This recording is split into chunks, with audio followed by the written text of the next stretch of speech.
Mi nombre es Carlos Said, como lo ven acá abajo. Esta es mi dirección de correo electrónico y el tema de la charla de hoy la tienen ustedes en pantalla. Yo trabajo para una empresa, partner de Centrigo.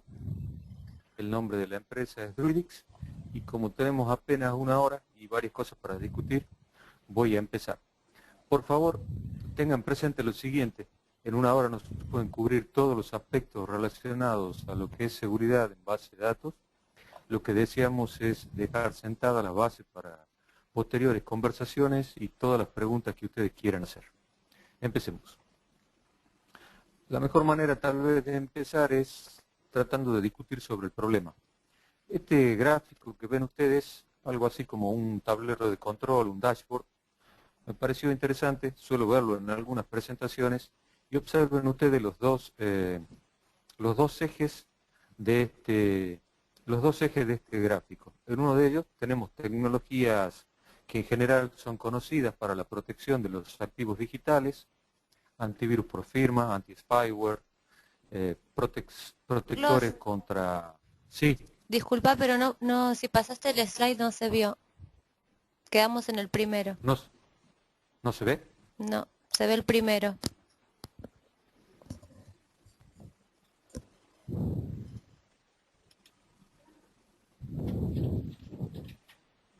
Ahí se ve. No, seguimos en el primero. Ok, ahora se ve. ¿Se ve? Sí. Bien. Entonces, ¿se escuchó lo que iba comentando?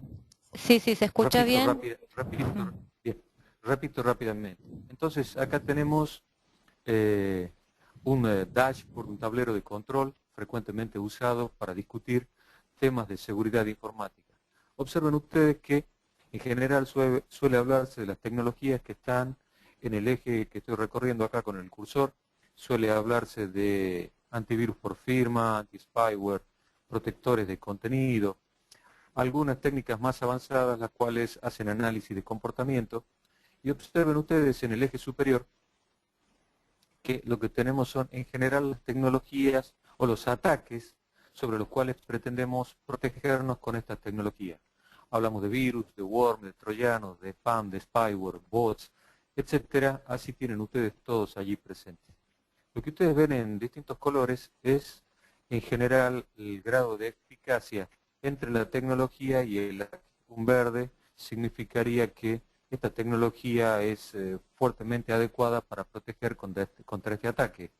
Un rojo significaría lo opuesto, que para esta clase de ataque esta tecnología no es la adecuada. Lo interesante de este gráfico, lo importante de este gráfico para nuestra presentación es que en general todavía no ha sido incluido en la discusión todo aquello que tiene que ver con lo que es protección de bases de datos. Otra manera de presentar este problema que uno suele ver es el siguiente. Si uno toma el activo digital como esto que está acá al medio, y en el caso nuestro, esta sería la o las bases de datos que uno desea proteger, en general hemos aprendido del mercado que hay dos maneras de aproximarse a la protección de este activo. Una de ellos es por medio de firewalls, otra de ellas es por medio de IPS o IDS en algunas empresas aún. Otra de las técnicas es prevenir lo que se llama Buffer Overflow Exploits, que son las siglas de lo que tienen acá. Esto es lo que se llama el vector de red y la protección por medio del vector de red.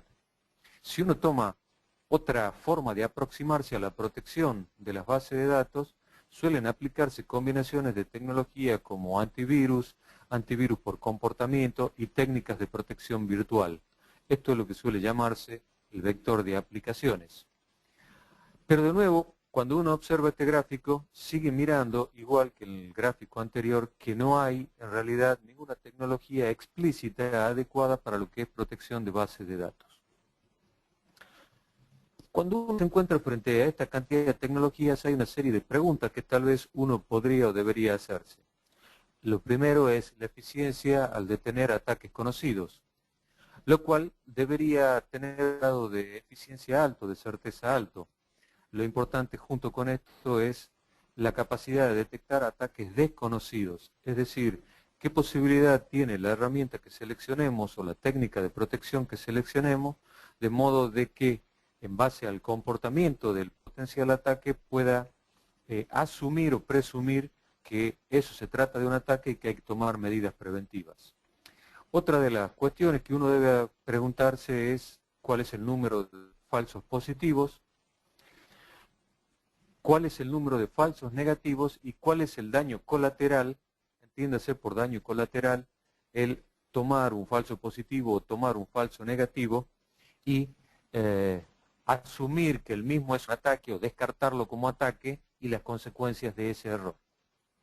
Con frecuencia, las tecnologías que ustedes encuentran en el mercado deben ser reparametrizadas o actualizadas con frecuencia alta. Esto también deja ventana de vulnerabilidad, que es todo aquel tiempo en el cual no se realizan las actualizaciones. Y existen otras preguntas que tienen más que nada que ver con ya el grado de implementación tecnológica, experiencia requerida para realizar la configuración, cuál es el proceso de gestión de cambios o actualizaciones, etc. Pero las 4 o 5 preguntas más importantes están acá arriba y son las que pretendemos de alguna manera contestar y mostrar con nuestra tecnología. Si ustedes miran el último informe que hay referido a las tendencias en ataques sobre base de datos, sobre el vector de base de datos, observen ustedes lo siguiente. Estos números se refieren al año 2008. La primera de ellos, la primera tendencia importante es que los exploits, las técnicas de explotar vulnerabilidades en las bases de datos son puestos de forma cada vez más frecuente en la web, son expuestos en la web, yo se lo voy a mostrar a ustedes en unos segundos, lo cual hace posible que cualquier persona, la cual no sea un experto en hacking, tenga acceso a la misma y eventualmente pueda explotar vulnerabilidades en las bases de datos antes de que los proveedores de la tecnología coloquen en el mercado los patches adecuados para protegerlas. La segunda característica importante que surge de las estadísticas del año 2008 es el foco está puesto cada vez más en lo que es el acceso a los datos críticos. Y a diferencia de lo que ocurría en años anteriores, aquella imagen que teníamos del hacker como aquel joven intelectual escondido en un galpón de su casa, en realidad el atacante de base de datos de hoy no lo es tal. El atacante de base de datos de hoy lo que busca es no ser descubierto, antes buscaba ganar prestigio, hoy reitero, busca no ser descubierto, ya que mientras más tiempo esté operativo sin ser descubierto, mayor es la cantidad de información relevante que él podrá recolectar. Para que tengan ustedes una idea, una entidad válida, robada de una base de datos, después podremos hacer una breve discusión de lo que es una entidad válida, se puede vender en el mercado negro entre aproximadamente 8 y 45 dólares por registro robado. Imaginen ustedes hoy en las bases de datos sus organizaciones, las decenas de miles, por no decir en algunos casos centenas o millones de registros, con lo cual si alguien consigue explotar y robar registros de esa base de datos, la cantidad de dinero puesta en juego es una cantidad significativa. El tercer aspecto importante es desmistificar aquello de que el atacante en general está en el mundo externo. Si ustedes observan, las estadísticas muestran que el 70% de los ataques se gestan desde dentro de la organización. Y si no se gestan desde dentro de la organización, se originan o se realizan con la anuencia o la complicidad de alguien de adentro de la organización. Las razones son muchas: disconformidad, empleados en conflicto, razones las que ustedes quieran pensar. El marco de tiempo no nos da para hacer una discusión del perfil sociológico del hacker, pero es importante ver desde dónde se origina. Observen también ustedes cuáles son los tipos más frecuentes de ataques. Los tipos más frecuentes tienen que ver con el escalamiento de privilegios, los cuales permiten luego el robo de los datos y además denegaciones de servicio. El hecho importante adicional es que las técnicas de firewall convencionales, las técnicas de firewall que protegen la red, son inadecuadas para protegernos contra los ataques internos. Se los voy a mostrar en un segundo. Por lo expuesto, por las cosas que venimos conversando, en realidad uno debería pensar lo siguiente, que lo que uno precisa para proteger una base de datos es que la protección sea realizada en tiempo real, ¿sí? Y que las acciones sean proactivas. Es interesante tener un log de auditoría y toda la información relevante a un ataque realizado sobre nuestra base de datos, nuestros activos digitales, pero si ya el ataque fue realizado, en realidad nos encontramos frente a una situación de tener que hacer análisis forense y ya nos robaron, ya nos hicieron daño o ya destruyeron. Lo importante es monitoreo en tiempo real y acciones preventivas, la posibilidad de poder detener un potencial ataque, no solo analizarlo una vez realizado. Si pasamos al cuarto factor que ha sido considerado como uno de los factores relevantes en el año 2008, es errores internos por los empleados de las organizaciones.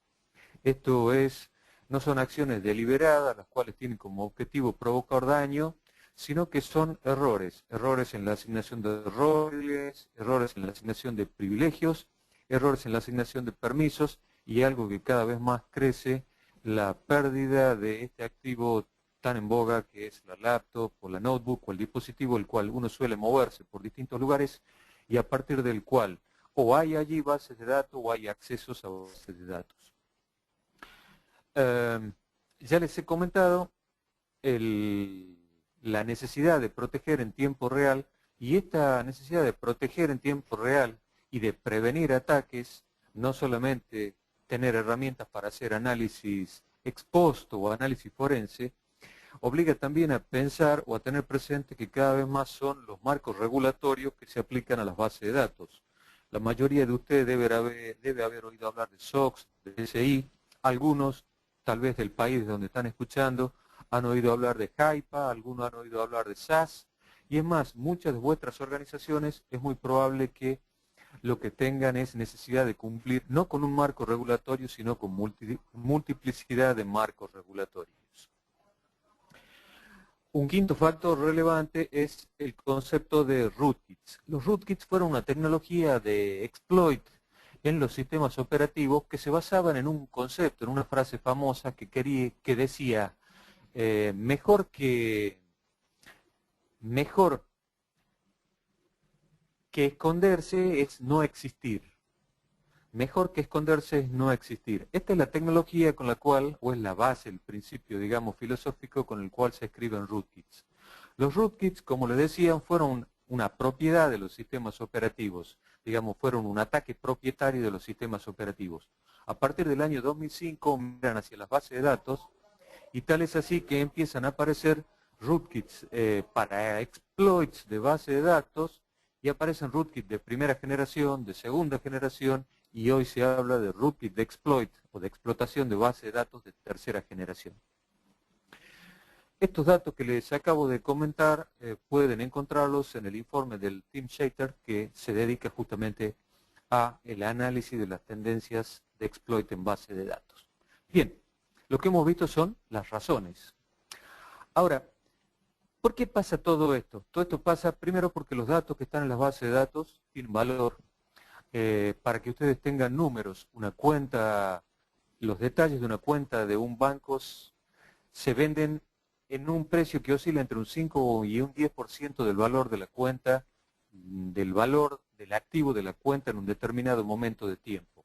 Los datos sobre una tarjeta de crédito se venden, como les decía antes, en aproximadamente $45 en el mercado, en el black market o en el mercado negro. Las tarjetas premiums se paga más por obtener datos sobre la misma. Y si ustedes observan todos estos datos, van y los ponen a la luz de las vulnerabilidades de base de datos, van a encontrar con los siguientes. Las vulnerabilidades dentro de los activos digitales, y en particular las vulnerabilidades sobre base de datos, representan el 30% del total de los exploits o de los ataques. De ese 30%, si uno observa la cantidad de registros o los ataques sobre registros de base de datos, el 75% de ellos logran concretarse. lo cual responde, digamos, a esta estadística de Verizon del año 2008. ¿Qué es lo que